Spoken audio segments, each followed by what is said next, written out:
Bab 832, mengumpulkan kekuatan. Valentino tidak tahu berita seperti apa yang akan dia dengar. Setelah ragu-ragu selama beberapa detik, Valentino menarik napasnya dalam-dalam, kemudian menerima panggilan tersebut dan meletakkan ponsel di telinganya. "Tuan Valentino!" Suara Jackson terdengar dari ujung telepon. Begitu mendengar suara Jackson yang begitu dalam, jantung Valentino langsung berdegup kencang. Bahkan telapak tangannya juga menjadi sedikit gemetaran. Mereka! Valentino menggertakkan giginya.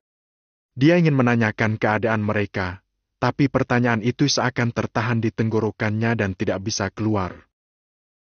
"Tuan Valentino, mereka masih hidup! Mereka semua masih hidup!" ucap Jackson dengan cepat. "Benarkah? Bagaimana situasi di sana?" Valentino kembali tertegun, kekhawatiran di hatinya langsung sedikit mereda. "Nona Jenny sudah dibawa ke Villa Cloud. Saat ini dia dijaga oleh pengawal dari grup kami. Untuk berjaga-jaga, setelah ini aku akan mempekerjakan beberapa orang pengawal lagi, agar keamanan di Villa Cloud lebih terjamin. Mereka terbagi ke dalam 2 shift, yaitu shift pagi dan malam. Aku bisa memastikan bahwa tidak akan ada seorang pun yang bisa menyelinap masuk," ucap Jackson dengan nada bicara yang serius. "Nick tidak akan bisa menyelinap masuk, kecuali kalau dia mengendarai helikopter dan langsung mendarat di puncak Gunung Cloud. Namun, keluarga Wijaya di kota Kama tidak akan mau menyiapkan helikopter untuk Nick hanya demi melakukan hal-hal semacam itu." "Baiklah, terima kasih. Lalu bagaimana dengan mereka?" ucap Valentino sambil menganggukkan kepalanya. Setidaknya saat ini, dia sudah tidak perlu mengkhawatirkan Angel dan Jenny lagi. Nick punya banyak mata-mata. Aku rasa Nick akan langsung menyadari keberadaan mereka begitu mereka memasuki kota Neo. Tapi, kemampuan orang-orang di tim pengintaimu itu sangat bagus. Makanya mereka bisa menyelamatkan Nona Jenny. Tapi pada akhirnya mereka ketahuan, jadi aksi mereka gagal dan mereka semua terkurung," ujar Jackson dengan suara rendah. Valentino menghela napas pelan. Meskipun Nick adalah seorang bajingan, Marco adalah orang yang jauh lebih buruk darinya. Marco adalah orang yang sangat licik. Dengan adanya Marco yang berperan sebagai orang yang menyusun rencana untuk Nick, di kota Neo ini seakan-akan telah terbentuk sebuah benteng yang tidak bisa ditembus. Saat ada pergerakan sekecil apapun, mereka langsung bisa mengetahuinya. Meskipun William dan yang lainnya sudah menyamar dengan begitu baik, pada akhirnya mereka tetap ketahuan. Semua ini hanya masalah waktu saja. Hal ini merupakan sebuah peringatan bagi Valentino. Saat dia kembali ke kota Neo nanti, dia harus lebih mewaspadai hal-hal ini. Valentino tidak bertanya lebih jauh soal Pak Hendrik. Saat ini, bahkan Angel dan yang lainnya belum dibawa pergi dari kota Neo, jadi tentu saja Hendrik tidak mungkin dibawa pergi lebih dulu. Setelah berpikir sejenak, Valentino bertanya dengan heran. "Nick tidak membunuh mereka dan hanya mengurung mereka?" Kalau melihat dari karakter dan cara bertindak Nick, apa mungkin dia akan melepaskan William dan yang lainnya tanpa membunuh mereka? "Dokter yang mengobati luka Nick adalah orang yang aku sogok. Aku membayarnya dengan harga yang tinggi, jadi dia terus melaporkan situasi di sana kepada aku. Orang-orang itu sama sekali tidak mengkhianatimu, mereka hanya bilang berhubung Nick sudah membunuhmu, jadi mereka ingin membalas dendam untukmu." Nick langsung marah besar. Dia bilang dia tidak akan membiarkan ada satu pun anak buahmu yang selamat. Setelah itu dia langsung mengurung mereka. Mungkin dia ingin menyiksa mereka, ucap Jackson dengan emosi yang menggebu-gebu. Kesetiaan orang-orang itu membuat Jackson sangat kagum. Sebenarnya, mereka bisa bersembunyi di Villa Cloud untuk sementara. Setidaknya mereka akan aman kalau berada di sana. Akan tetapi, agar istri Valentino tidak ikut terlibat, mereka bersikeras untuk tidak naik ke atas gunung. Mereka malah memilih untuk melarikan diri, hingga pada akhirnya mereka tertangkap oleh orang-orang Nick itu. Kesetiaan mereka terhadap Valentino benar-benar membuat Jackson merasa tersentuh. "Baiklah, aku mengerti," jawab Valentino sambil sedikit mengendurkan telapak tangannya yang sebelumnya terkepal dengan erat. "Tuan Valentino, Kamu juga tahu kalau aku bukanlah pemegang keputusan tertinggi di grup global, jadi tidak banyak yang bisa aku lakukan. Aku hanya bisa mengusahakan yang terbaik untuk menjaga keselamatan Nona Angel sampai kamu kembali ke kota Neo. Aku bisa menjanjikan satu hal kepadamu. Asalkan Nona Angel dan adiknya tidak turun dari gunung, aku bisa menjamin bahwa mereka akan baik-baik saja. Jackson menjeda perkataannya sejenak, dia menjanjikan hal ini kepada Valentino dengan sungguh-sungguh. Terima kasih. Mulai hari ini, asalkan Tuan Jackson berada di grup global, maka grup global adalah temanku. Di grup global, aku hanya mengenal Tuan Jackson seorang. Valentino berterima kasih kepada Jackson dengan tulus. Ya sudah kalau begitu, kalau ada situasi yang janggal di sini, aku akan langsung mengabari Tuan Valentino. Cabang grup global yang ada di kota Vero juga berada di pihak Tuan Valentino. Mereka selalu siap untuk membantumu. Jackson mengangguk dengan cepat. Dia sudah melakukan banyak hal, sejak awal dia memang sudah menantikan Valentino mengatakan kalimat itu. Setelah mengakhiri panggilan tersebut, Valentino berjalan menuruni tangga. Danu dan yang lainnya langsung mengerubungi Valentino. Mereka menatap Valentino dengan penuh harap. Valentino terdiam selama beberapa detik, setelah itu dia baru menatap ke arah Danu dan Deska, kemudian beralih menatap ke arah Kasman dan anggota inti yang lain. Aku tidak peduli metode apa yang akan kalian gunakan, yang penting, dalam waktu 3 hari, semua orang di kalangan menengah kota Vero harus berada di pihak grup Pramas. Sedangkan untuk orang di kalangan atas, aku yang akan mengurusnya. Aku tidak ingin mendengar kalian mengeluh dan mengatakan bahwa ini adalah tugas yang sulit, karena saat ini ada orang yang jauh lebih kesulitan daripada kita. Setelah mengatakan ini, Valentino langsung berjalan pergi sambil meletakkan kedua tangan di belakang punggungnya. Kasman melangkah maju dan bertanya sambil membelalakan matanya. Tuan Muda Valentino, Kak William dan yang lainnya. Tatapan semua orang juga tertuju ke arah Valentino. Mereka ingin mengetahui keadaan William dan yang lain. Begitu mendengar ini, langkah kaki Valentino langsung terhenti. Setelah ragu-ragu sejenak, pada akhirnya dia menjawab dengan jujur. Pak Hendrik dan Kak William dikurung oleh Nick. Nick terus menyiksa mereka sepanjang hari. Dalam sehari atau bahkan sampai 2 hari, Pak Hendrik hanya makan 1 kali. Kalian bisa bayangkan bagaimana keadaan Kak William dan yang lainnya, kan? Mereka benar-benar jauh lebih kesulitan daripada kita.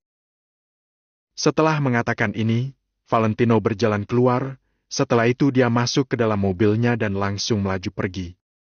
Pada saat yang sama, di kota Neo, Angel dan Jenny terjebak di Gunung Cloud. Mereka sama sekali tidak bisa meninggalkan villa. Hendrik, William dan yang lainnya sedang terkurung. Mereka menjalani kehidupan yang begitu sulit. Mereka menunggu Valentino untuk datang menyelamatkan mereka. Oleh karena itu, Valentino sudah tidak bisa lagi menunda berbagai urusannya di kota Vero ini. Sedangkan mengenai Chris, Valentino meminta nomor telepon Arvin dan beberapa orang lainnya kepada Hendrik.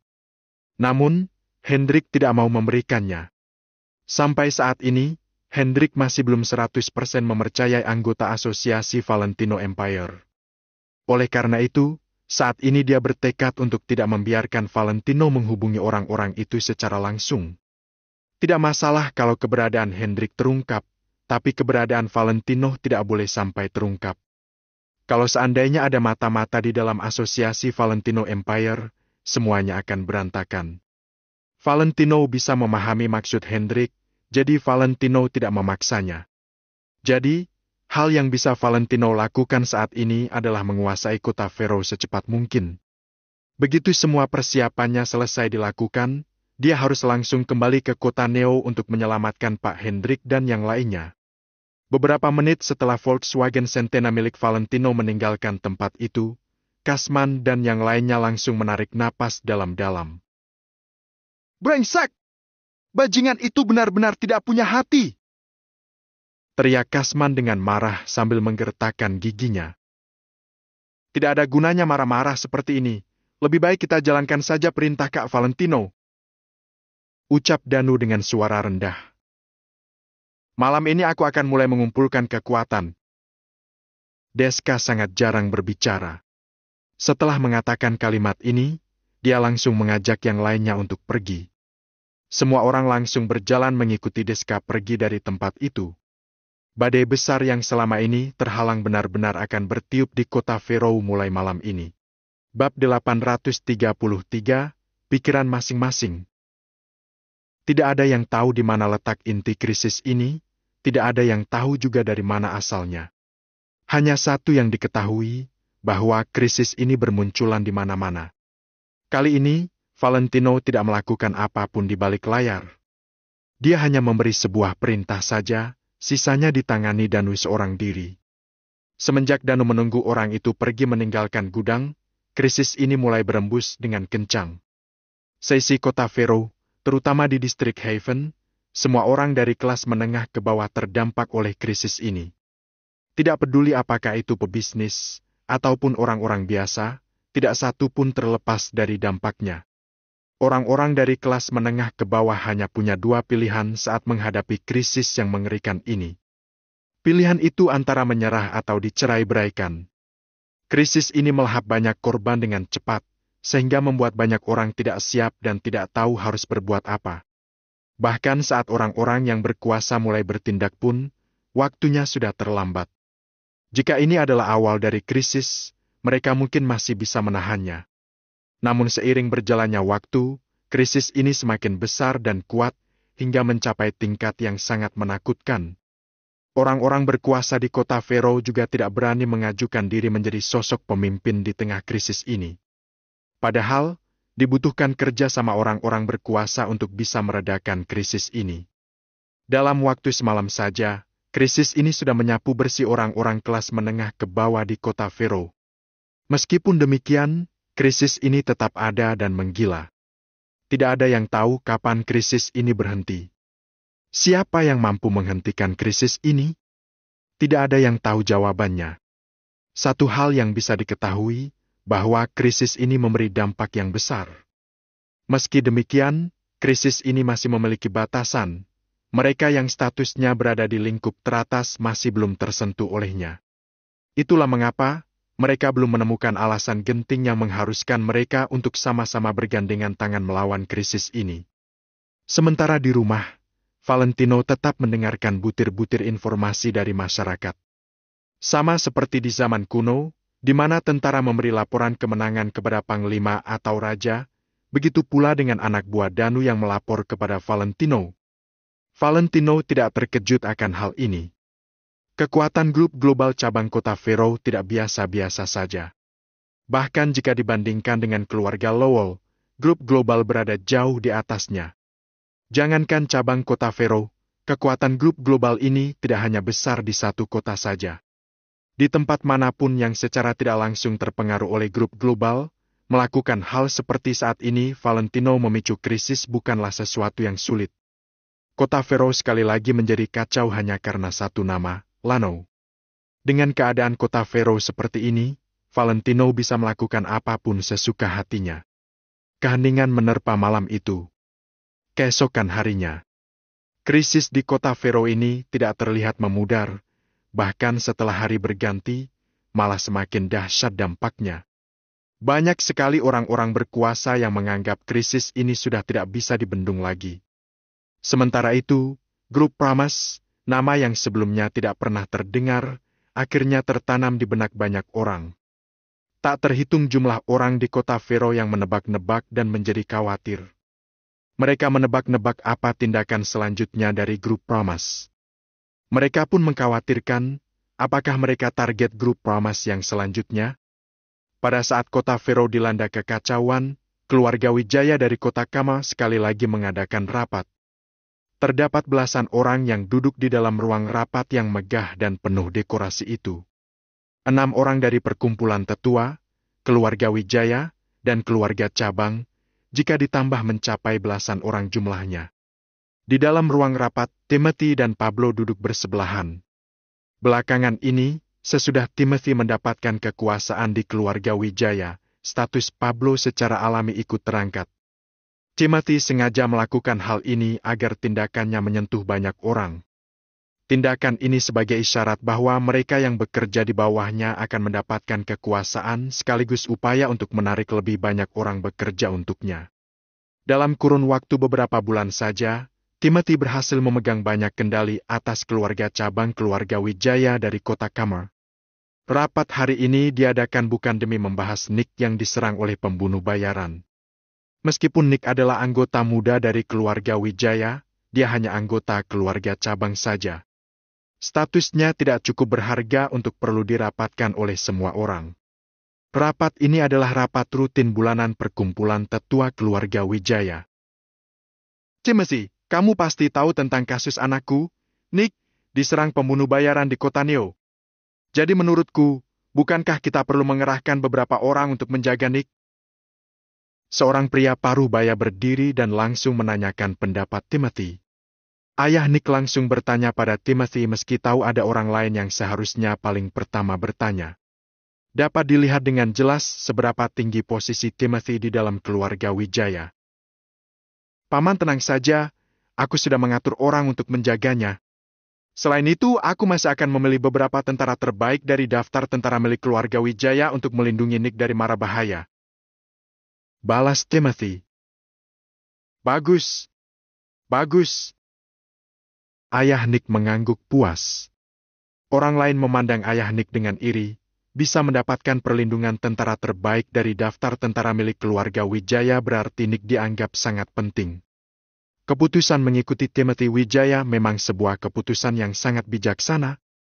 Mereka yang duduk di ruang rapat masing-masing memiliki pandangan tersendiri. Inilah kekurangan dari sebuah keluarga yang besar, dari luar tampak harmonis dan tenang, tetapi kenyataannya, perasaan mereka bertentangan satu sama lain dan mereka memikirkan hal-hal yang menguntungkan diri sendiri.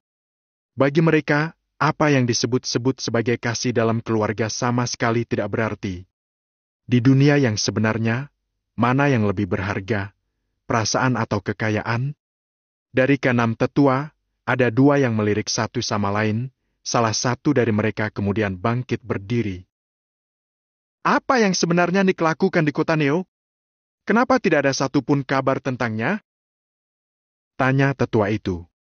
Dari perkumpulan tetua, hanya dua ini saja yang paling setia kepada Tuan Besar Wijaya dan masih mendukung Tommy. Namun beberapa bulan terakhir situasi menjadi sangat buruk dan mereka hampir diasingkan oleh yang lainnya. Tetua keempat, mengapa Anda menanyakan hal ini? Tanya Timothy. Sementara yang lainnya mengerutkan dahi, satu persatu mempertanyakan tetua keempat ini. Situasi ini sudah bukan pertama kalinya lagi. Setiap kali ada yang hendak menyampaikan pendapat, selalu saja mendapat tentangan dan cibiran dari yang lainnya. Dua tetua ini sudah terbiasa dengan situasi semacam ini. Kami keluarga Wijaya dari kota Kamo sangat menghormati peraturan keluarga mengenai anggota keluarga Wijaya tidak boleh mudah ikut campur urusan orang lain saat berada di luar sana. Adanya upaya pembunuhan Nick berarti dia sudah bermusuhan dengan orang lain. Ini jelas-jelas melanggar peraturan keluarga Wijaya. Jawab tetua keempat dengan datar. Omongan tetua keempat berhasil membungkam beberapa orang lainnya. Timothy pun sedikit mengerutkan dahinya, lalu membalas. Tetua keempat, segala urusan di kota Neo selalu saya yang mengurus, Anda tidak perlu mempertanyakan hal ini lagi. Banyak hal tidak sesederhana yang Anda pikirkan, cukup saya saja yang mengurusnya. Tambah Timothy lagi. Saat tetua keempat hendak mengatakan sesuatu, tetua pertama melambaikan tangan, memberi isyarat padanya untuk duduk. Di pertemuan perkumpulan tetua ini, tetua pertama tentu saja yang paling berkuasa, jadi tetua keempat pun menurut dan kembali duduk. Sudah, jangan banyak bicara, biarkan saja Timothy mengurusnya. Masih ada poin penting di rapat ini. Poin mengenai aku mengusulkan untuk melantik Timothy sebagai kepala keluarga Wijaya. Kalian boleh mendengarkan dulu sebelum memilihnya. Jelas tetua pertama dengan tegas. Bab 834, Curiga. Tidak boleh. Sekarang belum ada kabar dari Tuan Muda Tommy. Jadi tidak boleh mengganti calon kepala keluarga sesuka hati. Tuan Muda Tommy adalah keluarga utama. Hanya keluarga utama yang berhak mewarisi kedudukan sebagai kepala keluarga. Kata tetua kedua dengan datar. Di dalam perkumpulan tetua, hanya tersisa tetua kedua dan tetua keempat yang bersedia mendukung Valentino. Tetua kedua, Tuan Muda Tommy sudah tidak ada kabar selama berbulan-bulan. Apakah kamu masih belum mau menerima kenyataan ini? Tanya tetua ketiga dengan dingin. Kalau masih hidup, aku harus melihat orangnya. Kalau sudah mati, aku harus melihat jasadnya. Sebelum kematian Tuan Muda Tommy dikonfirmasi, aku tidak akan pernah mendukung perubahan calon kepala keluarga. Aku juga setuju. Tetua keempat menimpali. Berkaitan dengan tetua kelima dan tetua keenam, sepertinya mereka tidak ada niat untuk berbicara. Tetua di dalam perkumpulan tetua berjumlah 6 orang. Tetua pertama dan tetua ketiga mendukung Timothy, sedangkan tetua kedua dan tetua keempat mendukung Valentino. Selama beberapa bulan ini, kedua tetua yang tersisa selalu berusaha bersikap netral dan tidak memihak kepada siapapun. Tidak peduli sebesar apapun nyali Timothy, dia tidak akan berani menyerang orang perkumpulan tetua. Meskipun cemas, dia tidak bisa berbuat apa-apa. Kalau suatu saat nanti Timothy sudah memiliki kepercayaan diri untuk melawan para tetua ini, dia pasti tidak akan melewatkan kesempatan itu. Tidak ada gunanya banyak bicara. Kita ambil suara saja. Tetua pertama mengerutkan alisnya sambil berkata, "Aku harap setiap dari kalian bisa memahami situasinya. Setiap kelompok tidak bisa berjalan sehari pun tanpa pemimpin. Harus ada seseorang yang bisa memikul tanggung jawab untuk memimpin keluarga Wijaya. Hanya mengandalkan kami, perkumpulan tetua, untuk menyokong kalian juga bukanlah pilihan yang dapat dibenarkan. Bagaimanapun juga, kami bukanlah keturunan keluarga Wijaya." Begitu tetua pertama selesai bicara, dia orang pertama yang mengangkat tangan dan berkata, "Aku mendukung Tuan Muda Timothy sebagai calon kepala keluarga." "Setuju." Tetua ketiga mengangkat tangannya. Setelah itu, ruang rapat kembali hening. Keluarga cabang keluarga Wijaya, termasuk ayah Nick dan yang lainnya, tidak punya hak untuk memberikan suara. Kalau mereka memiliki hak untuk memberikan suara, mereka pasti akan memilih Nick. "Kami tidak memberikan suara." Tetua kelima dan tetua keenam tetap berpegang pada keputusan ini. "Kami menentang."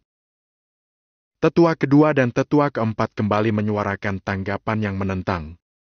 2 suara menentang, 2 suara mendukung, 2 suara nihil. Semua kembali berakhir imbang. Timothy melirik keempat tetua yang lain dengan wajah masam. Jelas-jelas, hanya dengan 1 suara lagi, dia sudah bisa menjadi calon kepala keluarga Wijaya. Asalkan bisa dipilih menjadi calon, menduduki posisi kepala keluarga Wijaya hanyalah masalah waktu. Namun, sekarang 1 suara ini sangat sulit untuk didapatkan. Hal ini membuatnya sangat marah. Hanya saja, Timothy tidak mempunyai cara lain. Apalagi, dia juga tidak berani bermain tangan dengan para tetua ini. Keenam penatua ini adalah orang yang memberikan kontribusi besar saat mengikuti Tuan Besar Wijaya di awal. Tak hanya status mereka yang tinggi di dalam keluarga Wijaya, hanya berdasarkan pengorbanan yang mereka berikan di awal, orang di atas pasti akan melindungi mereka. Melihat keluarga Wijaya bisa berjaya begitu lama di kota Kama, pasti ada sebuah sosok hebat yang melindungi mereka. Kalau tidak, mereka bahkan tidak punya hak untuk memiliki senjata termal. Jadi, kalaupun Timothy berani memikirkan cara untuk memisahkan tetua kedua dan tetua keempat, dia tidak akan berani langsung bermain tangan. Karena kalian sangat ingin melihat jasad Tommy, aku pasti akan menemukannya untuk kalian." Timothy mendengus dingin, lalu berdiri dan pergi. Pablo bergegas mengikuti, seperti antek yang tak bisa menjauh sejengkal pun. Timothy melirik Pablo dengan sinis dan mendengus dingin.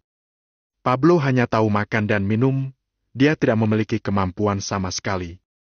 Meskipun sedikit lebih baik daripada Nick, dia tetap saja tidak berguna.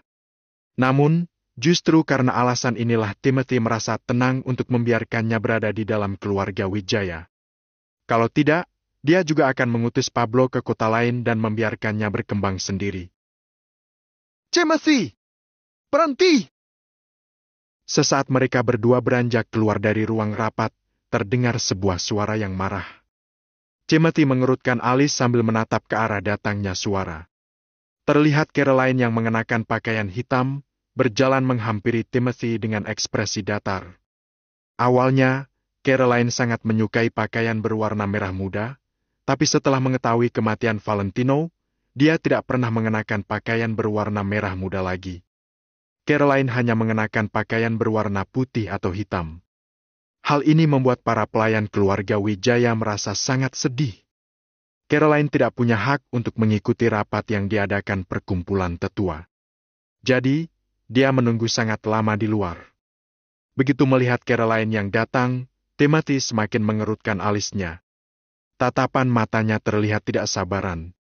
Pablo mendengus, lalu segera maju 2 langkah. Selama beberapa bulan ini, Caroline tidak jarang datang untuk mencari kesalahannya. Setiap ada masalah, Caroline akan datang untuk menginterogasi Timothy. Timothy dan Pablo juga tahu, selama beberapa waktu ini, Caroline terus menyelidiki informasi kematian Valentino. "Caroline, kamu mau apa lagi?" tanya Pablo sambil mengerutkan alis.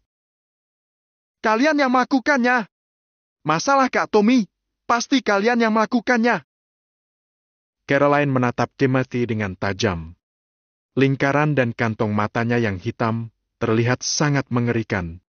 Awalnya, Caroline adalah orang yang manis dan menyenangkan, tapi selama beberapa bulan terakhir, berat badannya menyusut cukup banyak. Wajahnya yang bulat juga berubah menjadi tirus, dia terlihat sangat lesu. "Omong kosong apa yang kamu bicarakan? Kalau kamu masih berbicara omong kosong, aku tidak akan sungkan lagi." Mata Pablo berkedip dan dia merasa sedikit emosi. "Kalau bukan, lantas kenapa kalian ingin merebut posisi kepala keluarga sebelum informasi kematian Kak Tommy dipastikan? Timothy, kamu terus mengatakan ingin mengadakan pemakaman untuk Kak Tommy.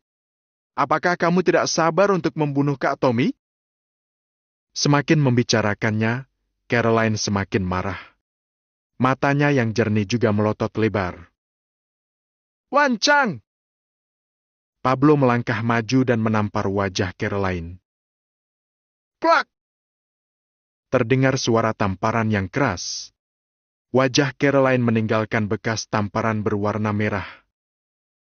"Beraninya berbicara seperti itu kepada Kak Timothy? Aku lihat, sepertinya kamu sudah bosan hidup." Pablo mendengus dingin. Saat melihat semua ini, sepertinya Timothy tidak ada niat untuk menghentikannya. Dia hanya menonton dari samping. Timothy berpikir, siapapun yang setia kepada Tommy harus mati. Seandainya kelak Timothy benar-benar menjadi kepala keluarga Wijaya, orang-orang ini hanya akan menjadi bom waktu untuknya. Para pembangkang memang perlu diberantas. Caroline ditampar, tapi dia sama sekali tidak meneteskan air mata. Dia juga tidak merasa sedih dan hanya menatap mereka berdua dengan tatapan dingin. "Dengan memukulku, menunjukkan bahwa kalian merasa bersalah. Masalah ini pasti ada kaitannya dengan kalian." Caroline menggigit bibirnya dengan erat. Dia menggigit bibirnya yang merah hingga berubah jadi pucat. "Caroline, aku lihat kamu benar-benar sudah bosan hidup. Kita semua adalah keluarga cabang keluarga Wijaya. Tapi, di dalam keluarga cabang juga ada perbedaan kasta. Kalau kamu ingin memamerkan kekuasaanmu di depan Kak Timothy, aku, Pablo, akan menjadi orang pertama yang menyangkalnya." Pablo memarahinya, lalu mengangkat tangan dan ingin menampar Caroline lagi. Sekarang, Caroline hanya lebih disayangi oleh Nyonya Besar Wijaya. Tapi sejak kepergian Tuan Besar Wijaya, Nyonya Besar Wijaya mengidap penyakit yang menyerupai Alzheimer. Nyonya Besar Wijaya tidak memiliki kekuatan untuk mengurus keluarga Wijaya. Kalau tidak, Timothy tidak akan bergerak secepat ini. Selain Nyonya Besar Wijaya, di dalam keluarga cabang, Caroline adalah orang yang paling tak dianggap. Jadi, Pablo sama sekali tidak takut dengan Caroline. "Sudah, cukup!" Saat telapak tangan Pablo hampir mengenai wajah Caroline, Timothy mengerutkan alis dan berteriak. Pablo langsung berhenti, lalu berdiri di samping dengan patuh. Timothy melirik Caroline dengan sinis. Di dalam keluarga Wijaya sekarang, Timothy bukanlah orang yang paling berkuasa. Meskipun dia mendapatkan dukungan dari dua orang tetua, untuk mencapai tujuannya, dia harus mendapatkan pengakuan dari lebih banyak orang melalui setiap usahanya. Jadi, tentu saja dia tidak boleh bertindak kelewatan dan memarahi serta memukuli Caroline secara terang-terangan. Aku beritahu, masalah ini sama sekali tidak ada hubungannya denganku. Aku hanya tidak mau karena Tommy, lantas keluarga Wijaya terbengkalai tanpa pemimpin. Begitu pemakaman selesai, semua akan berakhir. Kenapa kamu mencegatnya? Apakah kamu tidak ingin membiarkan Kak Tommy beristirahat dengan tenang? Timothy menatap Caroline dengan tatapan penuh makna, lalu berkata dengan lembut. Begitu keluarga Wijaya mengadakan pemakaman Valentino, kematian Tommy sebagai calon utama kepala keluarga bisa dianggap telah diputuskan sepenuhnya. Bab 835, Membuat Janji. Pemikiran Timothy sangat sederhana. Begitu calon kepala keluarga meninggal, pasti akan dibatalkan statusnya dan dipilih calon kepala keluarga baru. Jadi, prosesi pemakaman sangat diperlukan. Namun, setelah berusaha begitu lama untuk menyelenggarakan acara pemakaman Valentino, Timothy masih tidak berhasil. Semua itu karena adanya halangan dari Caroline dan perkumpulan tetua. Kak Tommy belum mati. Kalaupun sudah mati, aku harus melihat sendiri abu Kak Tommy, barulah aku akan percaya. Kalau tidak, jangan pernah berpikir untuk bisa melakukan prosesi pemakaman. Tubuh Caroline mungil, jadi mau tidak mau dia harus mendongak untuk menatap Timothy. Namun dia sama sekali tidak terlihat lemah, dia menatap langsung mata Timothy dengan penuh keyakinan. Baik, aku akan temukan abu Tommy dan mengantarkannya ke hadapanmu. Timothy mencibir, lalu membawa Pablo pergi. Caroline berdiri di tempat sembari terisak, kemudian melangkahkan kaki ke arah pantai. Di dalam rumah keluarga Wijaya yang besar ini, yang bisa dia kenang hanyalah hamparan bunga yang ditanamnya bersama Valentino. Di rumah keluarga Lowell di kota Vero. Kediaman keluarga Lowell menempati area yang sangat luas dan juga memiliki letak geografis yang sangat unik. Kemungkinan tempat itu tidak ada duanya di seluruh distrik Haven di kota Vero. Saat ini di dalam kediaman keluarga Lowell, ada belasan pria yang sedang berlatih di sebuah lapangan yang sangat luas. Ada yang sedang memukuli boneka kayu, ada yang sedang berlatih tanding dengan teman. Meskipun cuaca saat ini sudah mulai berubah dingin, mereka tetap bertelanjang dada dengan keringat yang terus bercucuran dari tubuh mereka. Di halaman belakang, ada dua orang yang sedang duduk minum teh dengan tenang. Henry duduk dengan tegak di kursi dan sedang menatap seorang pria tua dengan serius. Pria tua ini berpenampilan seperti anak kecil dan penuh semangat. Meski usianya sudah mencapai 60 tahun, dia tidak terlihat tua sama sekali dan justru terlihat sangat energik. Telapak tangannya yang penuh kerut itu juga kapalan. Kalau orang yang sering berlatih ilmu bela diri melihat ini, walau sekilas saja sudah bisa tahu kalau orang tua ini adalah seorang ahli bela diri. Orang tua ini adalah kepala keluarga Lowell saat ini, Tuan Besar Hugo. Di kalangan atas kota Vero, tidak ada yang tidak tahu namanya. Kota Vero lebih mementingkan ilmu bela diri, itu terutama terlihat jelas dari kalangan atas. Sedangkan tidak ada orang yang berani memandang remeh kemampuan Tuan Besar Hugo. Ayah, aku sudah menceritakan semuanya pada ayah. Bagaimana menurut ayah? Tanya Henry dengan hati-hati. Meski orang dengan status seperti dia pun harus berhati-hati dan tidak berani macam-macam di hadapan Tuan Besar Hugo. Hugo memegang secangkir teh sembari mencicipi teh di dalamnya. Di sampingnya ada seorang pria parubaya berumur sekitar 40-an yang langsung maju dan mengambil cangkir tehnya. Boleh dicoba dapatkan dulu hatinya. Kalau tidak bisa, segera bunuh dari awal. Mata Hugo terlihat bijaksana. Tadinya aku juga berpikir seperti itu, tapi sekarang aku jadi sedikit ragu. Henry menganggukkan kepala. Kenapa jadi ragu? Tanya Hugo perlahan. Ada sebuah kekuatan yang sangat misterius di belakang Lanau. Kemungkinan besar kekuatan di permukaan ini bukanlah apa-apa.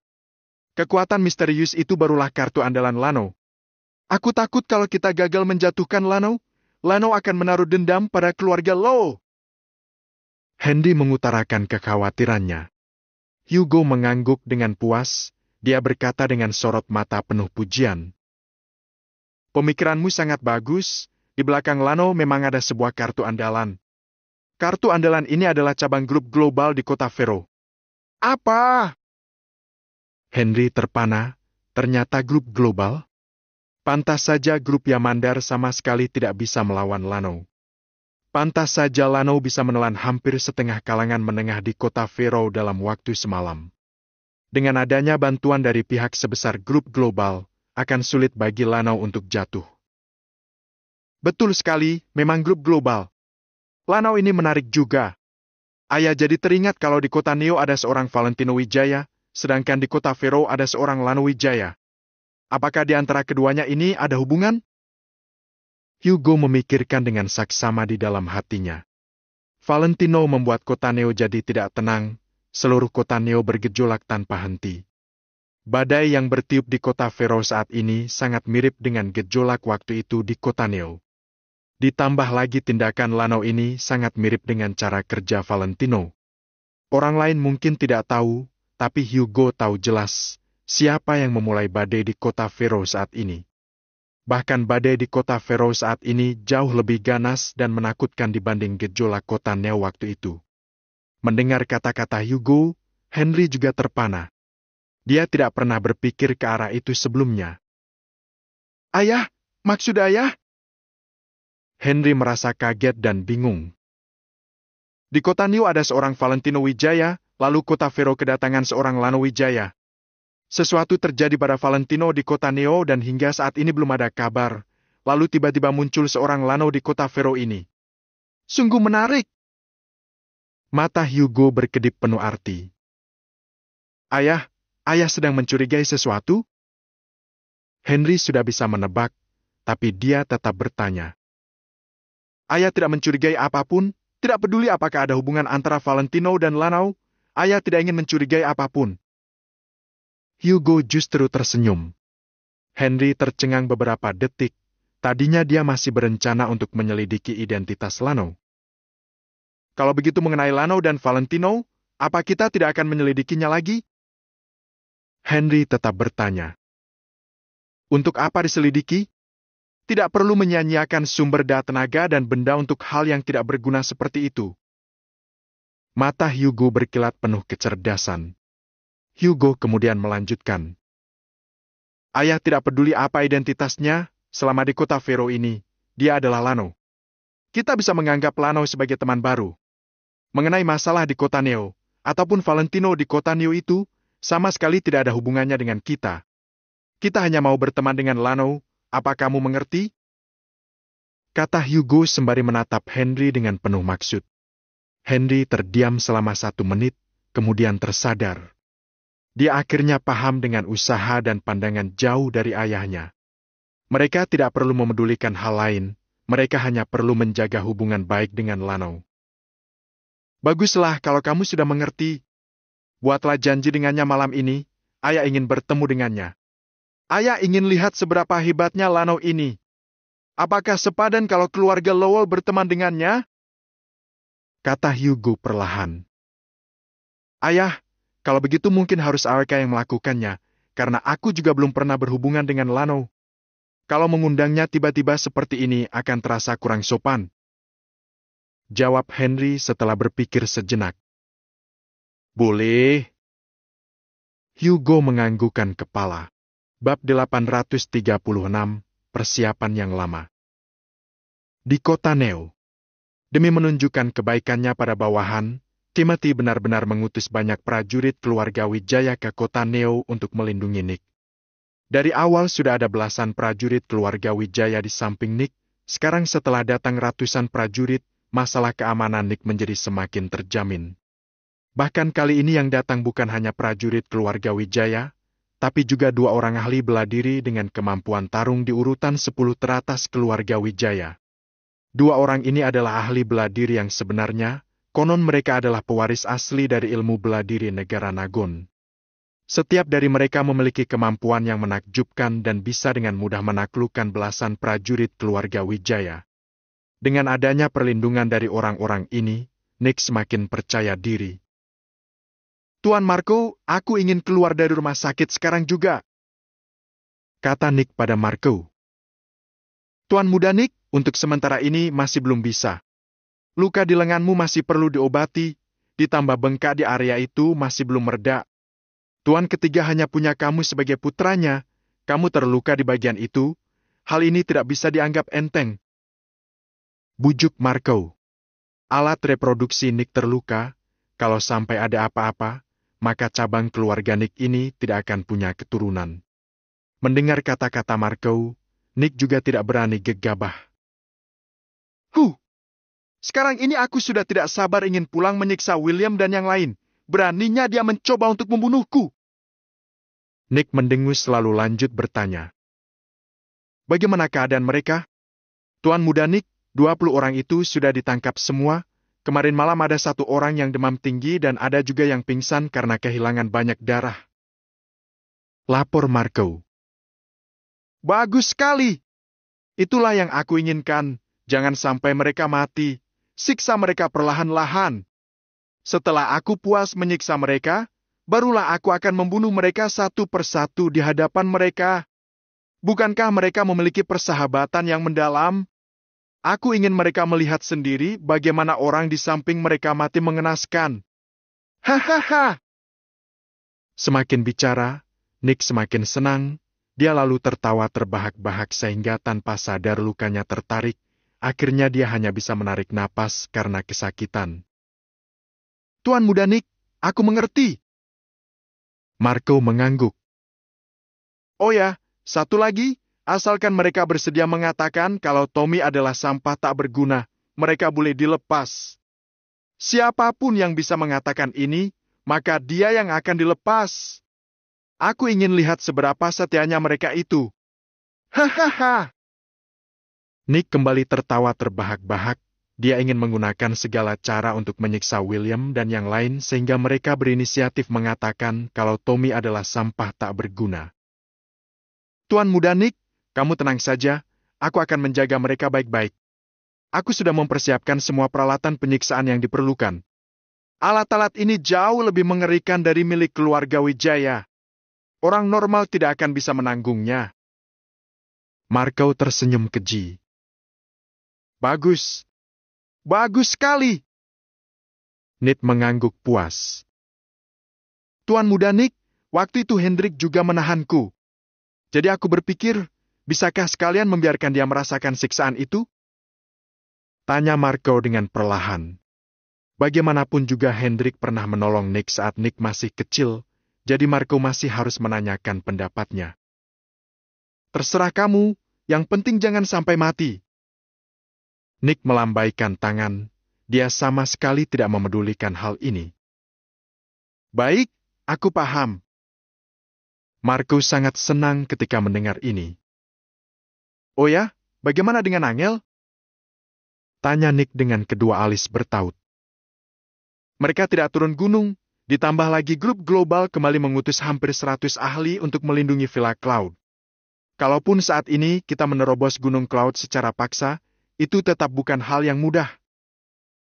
Marco terdengar sedikit tidak terima. Sialan! Grup global benar-benar ingin melawanku. Setelah aku punya waktu, aku akan langsung membereskan mereka. Pikirkan sebuah cara, Angel dan adiknya harus turun gunung, semuanya harus turun gunung.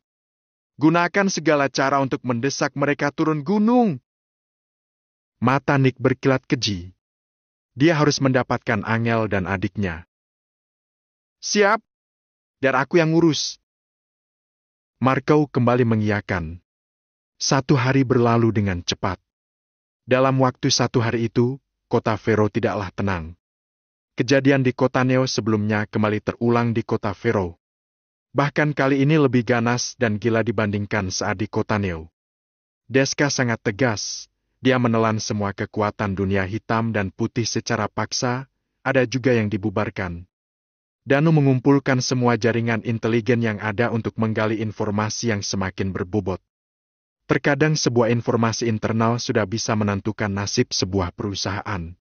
Ditambah lagi dengan adanya bantuan dari grup global secara diam-diam, Wii semakin berkuasa dan langsung mengakuisisi banyak perusahaan baik yang besar maupun yang kecil. Setelah semua pihak ini diakuisisi, mereka semua dengan terang-terangan mengumumkan kalau sekarang mereka di bawah kendali grup Pramas. Hanya dalam waktu 1 hari, nama grup Pramas menggemparkan seluruh kota Vero. Kali ini, Valentino tidak lagi menahan diri. Setelah mengumpulkan kekuatan begitu lama, ini saatnya dia menunjukkan semuanya. Setelah merendahkan diri dan melalui proses persiapan yang lama, ini saatnya dia memanen hasilnya. Nama grup Pramas terkenal di seantero kota Vero. Valentino memegang banyak kekuatan di tangannya, bisa dibilang dia sangat berkuasa. Kecepatan perluasan ini sangat mengerikan, jangankan orang lain, bahkan Valentino sendiri pun tidak menyangka akan hal ini. Dia sama sekali tidak membuat perintah apapun, semuanya adalah inisiatif Danu dan yang lain. Valentino hanya perlu duduk diam di rumah dan menerima semua laporan. Ternyata tanpa sadar, Danu, Kasman dan yang lain sudah berkembang hingga tahap seperti ini. Mereka sudah bisa menghadapi semua hal sendiri. Hal ini membuat Valentino terharu. Saat ini, janji Valentino pada Angel sudah terlaksana setengahnya. Tinggal menunggu grup Pramas terkenal di kota Vero, lalu dia bisa membawa bawahannya pulang. Saat ini, Valentino hanya perlu menarik sebagian kekuatan kalangan atas, maka di kota Vero ini sudah tidak ada orang yang bisa menyentuh posisinya. Tentu saja, kalau tidak bisa didapatkan, dia tidak akan menyia-nyiakan banyak waktu. Sekarang hanya tinggal menunggu kabar dari Chris dan dia sudah bisa bersiap untuk kembali ke kota Neo. Sebelum ada kabar dari Chris, Valentino juga harus memikirkan cara untuk terus mengumpulkan kekuatan dalam waktu sesingkat mungkin. Untuk menghadapi kekuatan raksasa seperti keluarga Wijaya di kota Kamar, dia tidak boleh lengah. Kalau bisa bertambah satu kekuatan, maka akan bertambah kemungkinan untuk menang. Setelah berpikir sejenak, Valentino memutuskan untuk memulai dari keluarga Lowell. Kalangan atas yang paling dia paham di kota Vero adalah keluarga Lowell. Jadi dia segera mengambil ponselnya dan hendak menelpon Arka. Valentino bersiap untuk langsung bicara pada Arka dan meminta gadis itu untuk membuat janji temu dengan pemegang kekuasaan keluarga Lowell. Namun, baru saja Valentino menemukan nomor telepon Arka dan belum sempat memencetnya, Arka sudah menelpon duluan. "Lanau, apa hubungan kamu dengan grup Pramas?" Begitu panggilan tersambung, Arka langsung bertanya tanpa basa-basi. Bab 837, coba saja sentuh aku. Nada bicara Arka terdengar sangat sombong. Rasanya menelpon Valentino adalah sebuah berkat untuk pria itu. Bagaimanapun juga, saat ini dia sudah memiliki foto Valentino, dia merasa baik dari segi tampang ataupun kemampuan. Lanau sama sekali bukan tandingan Valentino di kota Neo. Karena tidak bisa dibandingkan, maka berarti tidak akan ada luka. Lanau yang saat ini posisinya kembali jatuh ke bawah di dalam hati Arka. "Tentu saja grup Pramas adalah milikku," jawab Valentino tanpa menyembunyikan hal itu. Arka sedikit terdiam ketika mendengarnya. Tadinya dia hanya menebak, saat Valentino mengungkapkan kebenarannya, tetap saja Arka tercengang. Dia sama sekali tidak bisa mengaitkan Lanau yang saat ini dengan Lanau yang dia jumpai waktu pertama kali. Lanau yang waktu itu hanya seorang pecundang yang membawa mobil Sentena dan rela mempertaruhkan nyawa hanya demi uang 60 miliar. Sedangkan sekarang, walaupun grup Pramas kota Vero belum memasuki kalangan atas, tetap saja bukanlah tandingan pihak-pihak yang biasa saja. Tidak berlebihan kalau memang grup Pramas benar-benar milik Lanau, maka kekayaan Lanau saat ini sudah lebih dari puluhan triliun. "Punya kemampuan juga kamu ini, sampai bisa diperhatikan oleh kakekku," timpal Arka setelah diam sejenak. Valentino mengernyit, dia tidak tahu apa maksud dari ucapan Arka ini. Keluarga Lowell merupakan kekuatan kalangan atas di distrik Haven, dengan berkembangnya grup Pramas, tentu saja akan memengaruhi posisi keluarga Lowell. Di saat seperti ini, sikap seperti apa yang akan diambil Tuan Besar Hugo? Valentino berpikir untuk beberapa saat dan tidak buru-buru menjawab. "Halo, kenapa diam? Bukankah kamu seharusnya merasa terhormat?" Entah berapa banyak pemuda berbakat di distrik Haven ini yang tidak dipandang kakekku. Sebuah keberuntungan bagimu bisa mendapat perhatian dari kakekku. Areka mendengus. Dia bisa memperhatikanku, itu menandakan dia tidak terlalu buta. Timpal Valentino dengan datar setelah terdiam beberapa saat. Namun, di balik nada bicaranya yang tenang tercermin wataknya yang keras. Lana Wijaya, kamu cari mati, ya? Kamu tahu tidak siapa kakekku? Beraninya kamu mengatakan kakekku buta, sepertinya kamu sudah bosan hidup. Teriak Aweka dengan marah. Valentino hanya mengelus hidungnya dengan tidak peduli. Lanau yang 3 hari lalu mungkin masih agak lemah untuk menghadapi keluarga Lowell. Namun, sekarang ini dia memegang kekuasaan kalangan menengah kota Vero. Untuk apa dia takut menghadapi keluarga Lowell? Jangankan keluarga Lowell, bahkan kalau ditambah satu pihak lagi, dia juga tidak akan takut. Yang paling penting adalah karena ingin bekerja sama dengan keluarga Lowell, tentu saja dia tidak akan merendahkan diri. Kerja sama harus dilakukan dalam keadaan sama rata. Kalau dari awal Valentino sudah mengalah, bukankah untuk selanjutnya dia akan ditekan oleh keluarga Lowell? Aku hanya berbicara yang sebenarnya. Kalau kamu tidak terima, coba saja minta keluarga Lowell menyentuhku. Balas Valentino dengan keras kepala. Kamu! Aweka tidak bisa menjawab. Dia sangat ingin membalas Valentino, tapi tidak bisa menemukan kata-kata yang tepat. Lanau yang sekarang sudah bukan Lanau yang dulu. Lanau yang saat ini memang memiliki kualifikasi untuk berkata seperti itu. Sudahlah, aku tidak mau ribut denganmu. Pukul 9 malam, kakekku menunggumu di Hotel Welton. Kamu hanya perlu menyebutkan namaku saat sampai di sana. Aweka mendengus dan langsung memutuskan panggilan.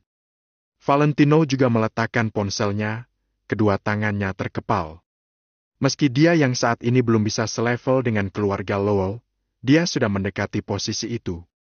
Sebuah kerjasama tentu saja harus berlangsung di mana kondisi kedua belah pihak kurang lebih sama.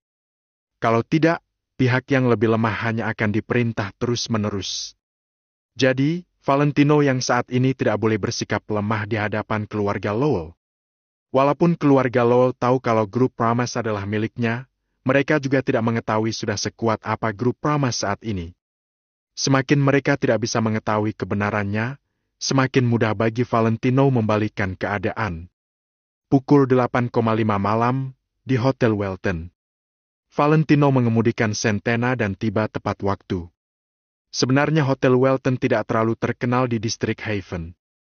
Karena target bisnisnya bukan untuk orang biasa, tapi dari kalangan atas. Orang yang bisa datang ke sini adalah orang-orang yang punya status tinggi. Menurut kabar, pemilik hotel ini memiliki latar belakang yang tidak biasa. Dari penjelasan Danu, Valentino mengetahui kalau banyak pihak yang suka berunding di Hotel Welton. Alasannya adalah karena tidak ada yang berani membuat unar di tempat ini. Bahkan 2 bos besar dunia mafia yang bertemperamen tinggi juga harus menahan amarah dan berunding dengan tenang di sini. Kalau mau berkelahi, hanya bisa di luar, tidak ada yang berani macam-macam di dalam Hotel Welton. Semua ini adalah aturan Hotel Welton, siapapun yang berani melanggar aturan ini akan berakhir mengenaskan. Dulu pernah ada orang yang berniat memprovokasi aturan ini. Orang itu adalah orang yang baru berkembang di dunia mafia.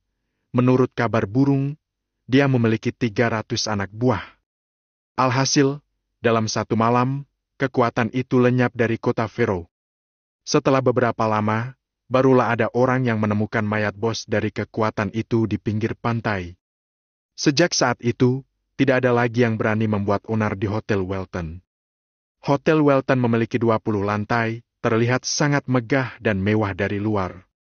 Di malam hari, lampu-lampu yang bersinar terjalin bagaikan bentuk naga, mengguncang hati orang yang melihatnya. Valentino memarkirkan mobilnya dan langsung berjalan menuju Hotel Welton. Satpam di depan sangat terlatih, dia tidak memandang rendah Valentino yang membawa VW Centena, tapi justru bertanya dengan sangat sopan, kemudian membantu Valentino membuka pintu kaca.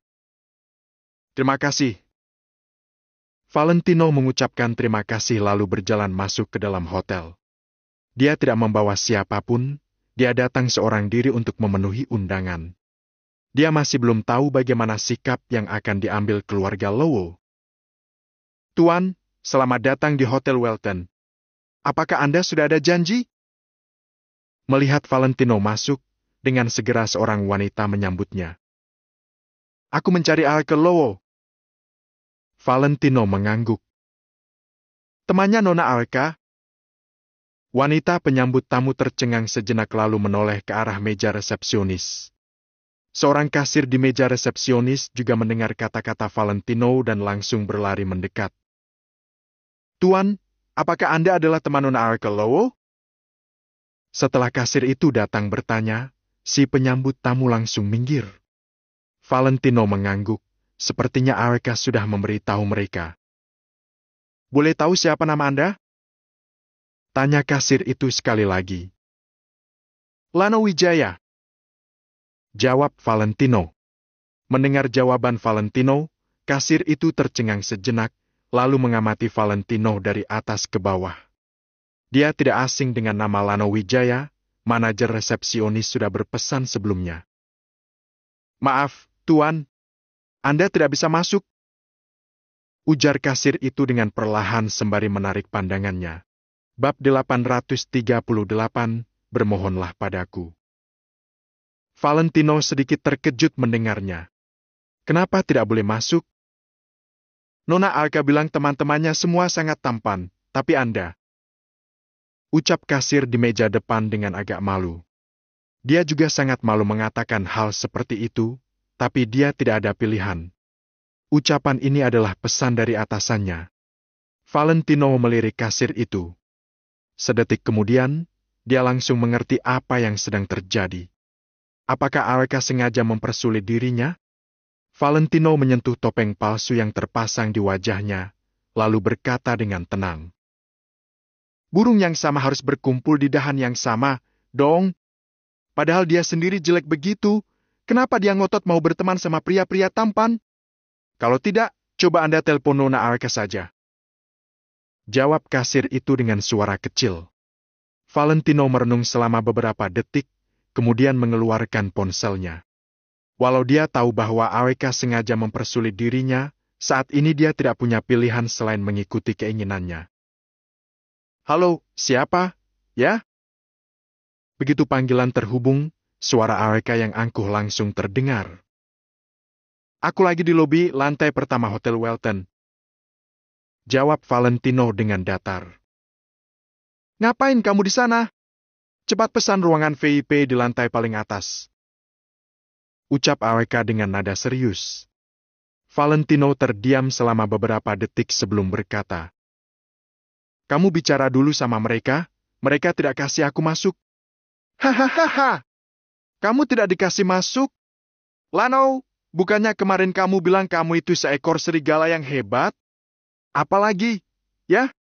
Keluarga Lowellku tidak akan berani cari masalah sama kamu.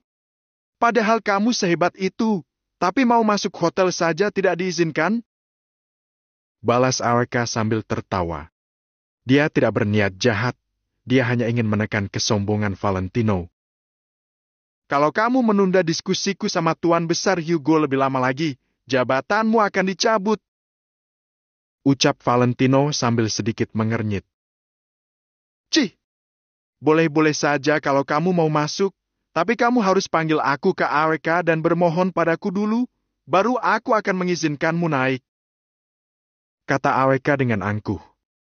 Dalam hatinya, dia merasa bahwa rencana ini sangat cemerlang. Dia sangat yakin bahwa selama Valentino masih ingin mencapai tujuannya, dia tidak mungkin melepaskan kesempatan untuk bisa berbincang dengan kepala keluarga Lowell.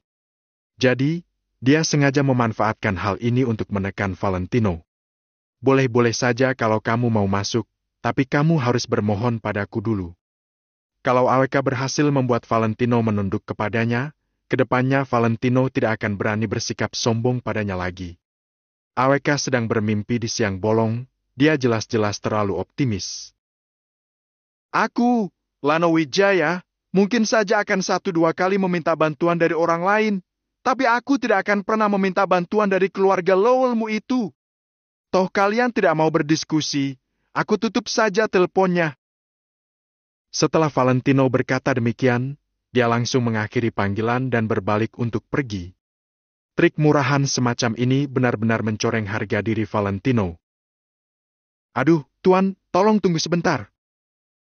Tiba-tiba, seorang pria muda datang menghampiri sambil memanggilnya.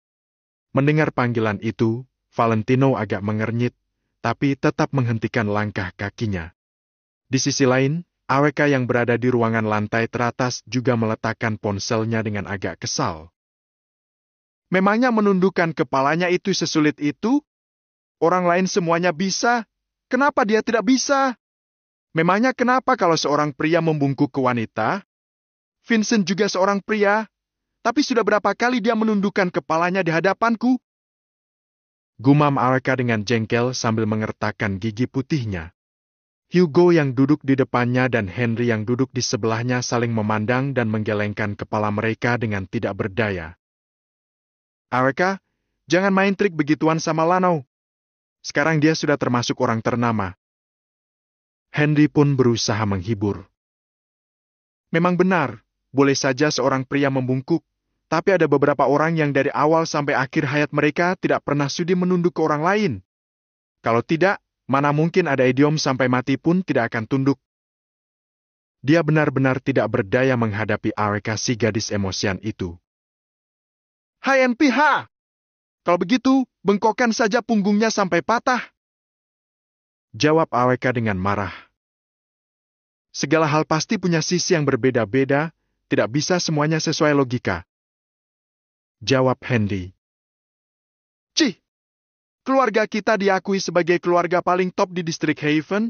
Kakek juga orang yang sangat terhormat, mana boleh suka-suka minta bertemu asal dia mau.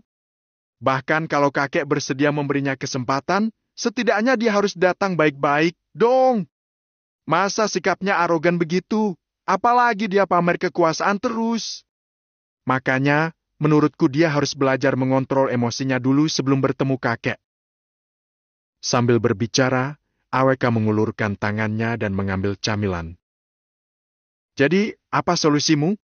Bagaimana kalau nanti Lano benar-benar tidak mau bertemu sama kita lagi karena marah? Tanya Henry. Tahu dia hebat banget kan? Kalau dia tidak mau memohon sama aku, pakai saja jaringan kenalannya. Masuk hotel saja tidak bisa, dia malah berani berkuar-kuar soal ambisinya lagi. Jawab AWK dengan acuh tak acuh. Si tua Hugo mengangguk-angguk, lalu berkata, kalau Lano benar-benar melepaskan kesempatan untuk bekerja sama dengan keluarga Lowell hanya karena hal seperti itu, anggap saja kakek salah menilai dia. Hugo menyipitkan matanya sedikit dan berkata dengan tampang bijak. Temperamen anak muda yang begitu adalah hal wajar, tidak apa-apa selama mereka tidak merugikan orang lain. Grup Promise sedang berkembang pesat, tapi mereka tidak punya fondasi, jadi mereka sangat butuh dukungan dari perusahaan-perusahaan di sini. Kalau dia pintar, dia pasti menyadari betapa langkanya kesempatan ini. Kalau dia melepas kesempatan itu karena emosinya, keluarga Lowell juga tidak akan berbisnis dengannya lagi. Benar yang kakek bilang. Kalau dia tidak bodoh, dia pasti tahu harus berbuat apa. Aku tunggu sampai dia memohon sama aku saja. Hehe. Karena mendapat dukungan dari Hugo, AWK pun kegirangan. Di lantai bawah hotel. Saat dipanggil pemuda itu, Valentino pun menoleh dengan bingung. Manajer Dennis? Wanita di meja depan itu menyapanya dengan tergesa-gesa, lalu berdiri diam di samping. Dennis mengangguk dan berjalan menuju Valentino. AWK memerintahkan mereka untuk mencegat Valentino, bukan mengusirnya. Tuan benar-benar sudah mau pergi? Tanya Dennis. Valentino melirik Dennis dengan tidak sabaran. Pertanyaan tidak masuk akal macam apa itu? Saya merasa sebaiknya Anda coba menelpon Nona AWK dulu. Begitu Nona AWK setuju, kami akan membiarkan Anda pergi. Ucap Dennis dengan sungguh-sungguh. Orang ini berkata A tapi bermaksud B, dia bahkan bersikeras meminta Valentino menelpon AWK untuk membiarkannya masuk. Valentino mendengus dengan acuh tak acuh dan berkata, Tidak usah. Padahal Hotel Welton cuma hotel kecil begini, tapi mau menghalangi jalanku? Setelah berkata demikian, Valentino menatap sekeliling dan berkata, "Sudah waktunya bos tempat ini diganti." "Apa maksud ucapan itu?" tanya Dennis yang tertegun mendengar kata-kata itu. "Aku akan balik dalam 10 menit. Setelah 10 menit, kamu harus memanggilku bos." Setelah Valentino selesai berbicara, dia berbalik dan hendak pergi. Dia tak sabar ingin melihat saat di mana dia kembali kemari sebagai bos hotel ini. Tidak ada seorang pun dari mereka yang akan berani menghentikannya lagi. Dennis tercengang sesaat, lalu berseru dengan keras, "Berhenti!" Mana mungkin dia akan mengizinkan Valentino menginjak-injak martabat Hotel Welton seperti itu? "Aku tidak peduli apa hubunganmu sama Nona Arika, tapi kamu harus meminta maaf kepada Hotel Welton atas ucapanmu tadi." Dennis melangkah maju dan menatap Valentino dengan marah. Bab 839, bos sendiri pun tidak kenal? Hotel Welton termasuk hotel paling top, jadi semuanya harus sesuai aturan.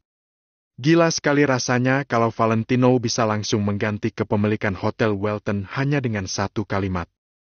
Kalau mereka membiarkan Valentino seenaknya seperti ini, kelak martabat Hotel Welton juga akan seenaknya diinjak-injak oleh orang lain. Begitu Dennis berseru, beberapa orang satpam langsung datang mengepung Valentino. Para satpam ini adalah pria-pria bertubuh kekar yang sangat kuat. Mereka tidak seperti satpam pada umumnya. Valentino berbalik sedikit dan berkata sambil menatap Dennis dengan main-main, "Kamu ini, mau menghalangiku? Kamu harus minta maaf kepada Hotel Welton atas ucapanmu barusan. Jangan kira kamu bisa berbuat seenaknya hanya karena kamu kenal dengan Nona Arika. Kalau hubunganmu dengan Nona Arika benar-benar baik, kenapa Nona Arika tidak mengizinkanmu naik? Sadar dirilah. Kamu kira cuma karena kamu kenal dengan Nona Arika, kamu langsung merasa paling hebat di sini? Ini, sih, namanya kodok bermimpi mau makan daging angsa." Dennis memandang Valentino dengan merendahkan, sorot matanya penuh hinaan. Dia penasaran akan tanggapan Valentino. Plak! Tiba-tiba, terdengar suara tamparan yang keras yang seketika bergema di sisi lobi. Semua orang tercengang melihat pemandangan itu.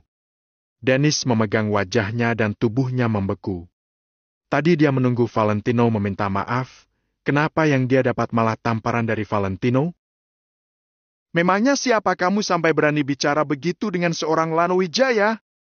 Kamu ini cuma katak dalam tempurung. Seandainya kamu sedikit lebih sadar tentang situasi di luar, kamu pasti tahu siapa aku." Valentino menatap Dennis dengan datar, nadanya penuh keangkuhan. Wanita di meja depan juga mencibir. "Cih, pandai sekali orang ini bersandiwara." Dennis segera memerintahkan dengan marah. "Cukup omong kosongnya. Cepat tahan dia, nanti kita interogasi dia. Aku mau lihat apakah Nona Arika akan berpihak sama kamu atau tidak." Beberapa satpam bertubuh kekar berjalan menghampiri Valentino dengan ekspresi garang. "Tahu tidak, beberapa tahun ini, tidak pernah ada satu pun orang yang berani berbuat onar di Hotel Welton. Dari mana kamu dapat keberanian seperti itu?" Satpam pemimpin itu tersenyum menghina dan hendak menahan Valentino. "Berhenti!" Tiba-tiba, terdengar seruan dari luar pintu. Semua orang langsung membeku, kemudian melihat keluar pintu dengan serentak. Terlihat seorang pria paruh baya yang mengenakan setelan jas dan sepatu kulit. Dia diikuti 5-6 orang pengawal berpakaian serba hitam dan mereka berbondong-bondong berjalan memasuki lobi. Pria paruh baya ini mengenakan setelan abu-abu dan terlihat sangat berwibawa. Bersama beberapa orang pengawal berpakaian serba hitam di belakangnya, dia yang tampak begitu hebat berjalan menghampiri dengan mata elang. "Bow, bos!" Melihat pria paruh baya ini, Dennis langsung termangu, hatinya sangat gelisah. Pria paruh baya ini bernama Willy Lumanto, dia adalah pemilik Hotel Welton yang berperan di balik layar. Sekadar menjabat sebagai bos hotel tentu saja tidak cukup untuk membuat Dennis dan para pekerja lain merasa ketakutan. Hal yang membuat mereka terintimidasi yaitu Willy adalah orang hebat yang kenal dengan banyak orang penting di kota Vero. Koneksinya sangat luas dan dia memiliki hubungan yang karib dengan banyak orang, baik dengan ketua mafia maupun orang ternama di dunia bisnis. Alasan Hotel Welton memiliki reputasi yang hebat dan tidak ada yang berani mencari masalah dengan mereka, tak lain adalah karena tidak ada yang berani memprovokasi Willy. Willy berjalan menuju Valentino dan yang lainnya dengan ekspresi muram. Willy berjalan ke sisi Valentino tanpa mengucapkan sepatah kata pun, lalu langsung menyapanya terlebih dahulu. "Apa?" Pada saat ini, Dennis, kasir di meja depan, serta beberapa satpam yang berdiri di sekitarnya seketika merasa panik. Ternyata Willy kenal dengan Valentino. Ditambah lagi, kalau dilihat dari sikap Willy, sepertinya dia malah sangat sopan terhadap Valentino. Valentino melirik Willy lalu mengangguk ringan. Walau dia tidak mengenal Willy, bukan berarti Willy tidak mengenalnya. "Tuan Lano, saya akan tangani masalah ini." Willy tahu apa yang harus dia lakukan, jadi dia perlahan berbalik ke Dennis. Willy melirik Dennis dan tiba-tiba memarahinya dengan garang. "Matamu sudah buta, ya? Bahkan bosmu sendiri pun kamu tidak kenal?" Dennis tertegun sesaat, kemudian segera tersadar. "Apa? Bos, mana mungkin saya tidak mengenal Anda? Tadi Anda langsung menyapa pria ini, jadi saya lupa menyapa Anda." Dennis malah mengira bahwa Willy marah karena dia tidak menyapanya. Kasir di meja depan juga buru-buru menjawab. Benar, bos. Selamat siang, bos. Jangan panggil aku, bos." Seru Willy, dia lalu menunjuk Valentino dengan hormat dan berkata, "Lihat jelas-jelas, beliaulah bos di tempat ini." "Apa?" Dennis dan para bawahannya terkejut sampai mata mereka membelalak. Apa? Situasi macam apa ini? Bagaimana caranya si Lanau yang bahkan tidak dipandang oleh petugas lobi Hotel Welton ini mengubah dirinya dan menjadi pemilik Hotel Welton dalam sekejap? Saat menghadap Tuan Lanau, bahkan aku, Willy Lumanto, juga harus bersikap sopan. Kalian malah mau mengusir beliau? Kalian bahkan mau turun tangan menahan Tuan Lanau? Kalian sudah bosan hidup, ya? Atau jangan-jangan kalian sudah tidak cocok tinggal di kota Vero? Teguran Willy membuat Dennis dan yang lainnya pucat karena ketakutan. Mereka tidak berani meragukan kekuasaan Willy. Bahkan Willy harus bersikap sopan kepada si Lano ini, artinya kekuasaan Lano. "Bos, Tuan Lano, saya benar-benar tidak tahu. Saya tidak tahu." Dennis ketakutan sampai hampir menangis. Senyumnya yang terpaksa terlihat jauh lebih jelek daripada wajah orang yang menangis. Valentino perlahan menggelengkan kepalanya. Dia tadi bilang bahwa dia perlu 10 menit untuk mengganti kepemilikan Hotel Welton. Namun, tampaknya dia bahkan tidak butuh sampai 10 menit.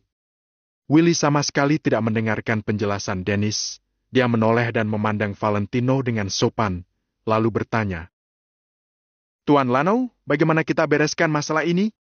"Tidak usah, masih ada banyak hal yang harus kuurus," ucap Valentino sambil melambaikan tangannya. Willy mengangguk dengan patuh sambil berkata, Baik. Tuan Lano, mari kita bicara di sini." Valentino dan Willy berjalan menuju lift sambil berbincang. "Tuan Lano, saya sudah mengikuti Kak Deska lumayan lama dan mendapat banyak bimbingan darinya. Saat Hotel Welton ini baru mulai dibangun, Kak Deska meminjamkan saya sebagian dananya. Karena Kak Deska bilang bahwa Tuan Lano butuh mengumpulkan pengaruh Anda di sini, saya langsung mencairkan dana yang diberikan Kak Deska itu.